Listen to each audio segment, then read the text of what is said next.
ദൈവനാമത്തിന് മഹത്വമുണ്ടാകട്ടെ. ദൈവശബ്ദം കേൾക്കേണ്ടതിനായി സ്വയം സമർപ്പിക്കുന്ന ശമൂവേൽ ബാലനെ കുറിച്ച് നമുക്ക് ചിന്തിക്കാം.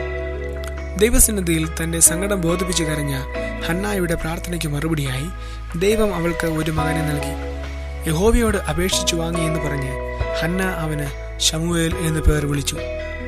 ഹന്ന യഹോവയോട് നേർന്നതുപോലെ ശമൂവേൽ ബാലനെ അവൾ ആലയത്തിലെ ശുശ്രൂഷയ്ക്കായി സമർപ്പിച്ചു.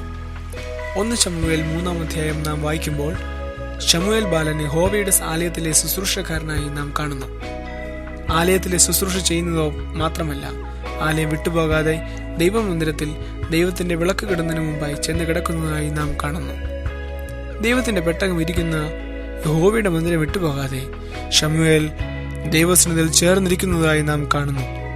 അങ്ങനെ യഹോവയുടെ ആലയം വിട്ടുപോകാതെ ദൈവമന്ദിരത്തിൽ യഹോവയുടെ പെട്ടകത്തോട് ചേർന്നിരിക്കുവാൻ ശമൂവേൽ ബാലൻ തയ്യാറായപ്പോൾ ദൈവം അവനോട് സംസാരിക്കുവാനിടയായി. അവന് ദൈവത്തിന്റെ അരുളപ്പാട് ലഭിക്കുവാനിടയായി.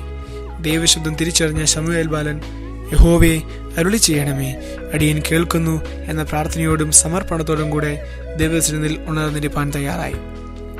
തന്റെ നിദ്രയിലും ദൈവവിളി കേട്ട് ഉണരുവാനും ദൈവശബ്ദത്തിനായി ചെവി ചായ്ക്കുവാനും ശമൂവേൽ ബാലൻ തയ്യാറായപ്പോൾ അവന് ദൈവത്തിന്റെ അരുളപ്പാട് ലഭിക്കുവാനിടയായി.